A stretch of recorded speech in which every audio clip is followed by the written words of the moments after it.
J'ai réuni 3 ingrédients immondes que t'as pas du tout envie de manger pour voir si je peux les cuisiner et les rendre appétissants. Que dis-je? Je veux que tu baves devant ton écran en fait. Donc je suis allé chercher des cœurs de volaille, des œufs de santan et des queues de cochon. Je suis un homme de science. Bam! En plus, t'as un petit plan vue de dessus. Je vais te ramener les cœurs. On va voir ce que ça donne. Donc déjà, on se les coupe en deux et apparemment, faut enlever les caillots de sang après. Je vais enlever les parties qui me semblent pas ouf. Par contre, si c'est bon, ça c'est exceptionnel hein, parce que ça coûte 2 € la barquette de cœurs là. Bien les nettoyer, bien les essorer, bien les essuyer. Voilà ce que j'ai. Les petits cœurs découpés en deux. Maintenant qu'on a fait ça, on a préparé nos petits cœurs. On va faire le reste des ingrédients. On commence par le persil. Une seule gousse d'ail, je pense que ça sera suffisant. Hein. Oh là! Allez, j'en mets 2.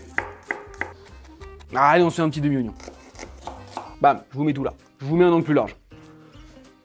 En fait, non, je vous mets un angle plus serré. Je sais pas ce que je fais. Vous êtes un peu loin là. Ah, vous êtes un peu loin là. Je vais vous mettre là, c'était pas mal là. Je prends une poêle. Un peu d'huile d'olive, les oignons, les cœurs, sel, poivre, on déglace, ail, persil, on monte dans une assiette. Moi, les cœurs, je vois un peu ça comme une petite entrée de restaurant. On va mettre ça dans un petit bol comme ça là. Là, vous sautez pas dessus là. Gourmand que vous êtes. Une petite cuillère, un petit peu de garniture sur le dessus. Franchement, si tu sais pas que c'est du cœur, tu le défonces. Moi, je pense qu'on y croit. On va goûter. Honnêtement, pour moi, il y a 3 points. Je donne mon avis honnête. Hein. Faut vraiment bien les nettoyer. Parce que sinon, c'est vrai que c'est un petit bout de sang qui est pas hyper agréable. Donc là, ils étaient bien nettoyés, mais je pense que j'aurais pu faire encore mieux. Je pense que je les ai fait un peu trop cuire. Et donc, du coup, c'est vrai que c'est hyper caoutchouteux. Et 3e point, on aurait pu mettre, franchement, faut mettre plus de saveur parce que le goût est quand même pas ouf. Mais franchement, c'est pas si horrible quoi. Bon, je vais donner une petite note pour pouvoir comparer avec les Double Stick derrière là. Avec ma préparation, j'y donne 4 sur 10. On passe au suivant. Des œufs de 100 ans. Ce truc là, je sais pas quoi en penser, mais je pense que j'en pense de la merde. Si ça a vraiment cette gueule là, me tiens une balle. La première étape, ça va être d'éplucher nos petits œufs. J'ai peur. Ils sont emballés dans du papier comme ça. Je vais ouvrir, mais je sais pas pourquoi, je sens que l'odeur va me tuer. C'est horrible. L'œuf, il est un peu collant, il rebondit et il a une odeur. Bon, on va se l'écailler dans une assiette. Et en même temps, il y a un petit goût de reviens-y quand même. L'odeur est horrible, mais t'as envie de...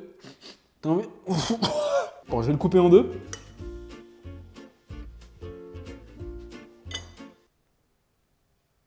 J'ai rarement eu si peu envie de manger un truc. Je mets ça là-bas, là, c'est fini les conneries. On va se faire une petite salade de concombre tranquille. Et sur le dessus, un petit œuf quand même pour goûter.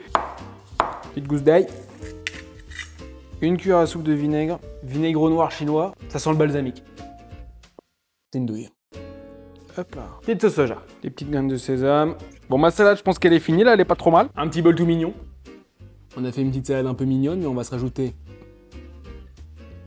J'ai envie de crever. Vous m'en voulez pas, j'en mets qu'un demi. Hop. Voilà. Alors. Eh ben, c'est l'heure de manger. Je me le prends avec un petit concombre, le bonhomme.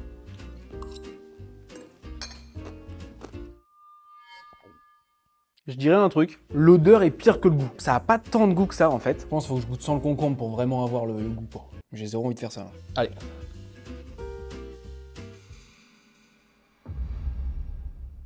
C'est pas bon, ça donne envie de dégueuler. Vraiment, c'est une odeur de couille. C'est gélatineux et en plus c'est pas beau. Y a rien qui va. Rien. Franchement, 2 sur 10. Et on passe au suivant, là faut que je me remonte le moral. Les queues de porc, on va faire un truc de fou parce que là ça m'a niqué mon truc là.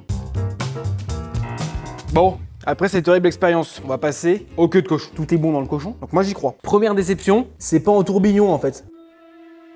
Putain, fallait les dessaler. Ok bon, après quelques petites recherches, il faut que je les dessale. Ça va prendre au moins 12 heures. Donc, je les mets à dessaler, on se revoit demain.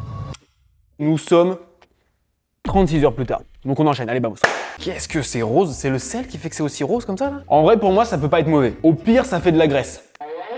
On porte ça à ébullition. Il nous faut 4 tranches de ce petit gingembre là.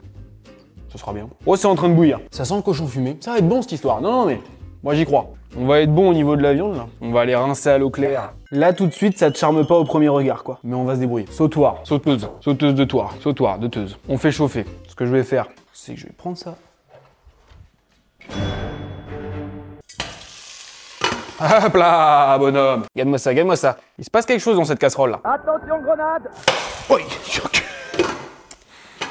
j'ai pas eu peur. J'ai l'impression qu'il y a des endroits où ça crame un peu. Donc je pense qu'on va enchaîner sur la suite des ingrédients. Un peu de gingembre, des gousses d'ail, un bâton de cannelle, poivre noir, un verre de vin, je vais pas en mettre trop, 4 cuillères à soupe de sauce soja. J'avais déjà fait fondre un de mes petits cubes de bouillon. En vrai, là on est bien. Bon, Ça va mijoter 2 heures. Là, j'ai lancé la cuisson. Je vais ranger un petit coup. On se revoit dans 2 heures. Nickel. Et là, on enchaîne sur un plan comme ça. Je sais pas ce que je fais. Ça a fini de cuire notre merveille là. Je sais pas quoi penser. Ça sent bon. Les queues, t'as pas trop envie de croquer dedans. On se dresse ça, on voit. Petite assiette un peu sympa. C'est sûr que cette petite forme de phallus là ne donne pas tellement envie. Après, il y a un petit côté knacky au final. Quand on sait pas comment rendre beau un plat, c'est bête sésame. Je vais m'asseoir pour celui-ci. On est sur le 3e test de cette vidéo. Un taux de concluance approximatif à 0. Tout est bon dans le cochon, mais la queue, c'est peut-être pas... Il y a un petit goût amer, mais en soi, ça a goût de cochon. Mais c'est pas une folie, quoi. Bon, 3e recette terminée. J'avais donné 2 aux œufs, j'y donne un 4. C'est de la merde. Aucune des recettes qu'on a fait dans cette vidéo n'était bonne. C'est un échec cuisant. Je suis content d'avoir testé, parce que c'est toujours cool de tester des nouveaux ingrédients, et on n'est jamais sûr de pas tomber sur une pépite. Mais là, clairement, je crois qu'on va rester sur des basiques. Merci d'avoir regardé ces expériences, ces tests. Donc, de toute façon, il faut tester pour apprendre. Et pour apprendre, il faut tester. Je suis bourré. Je vais faire plus de vidéos longues là sur les prochains mois, les prochaines semaines, peut-être des petits vlogs, peut-être des petits...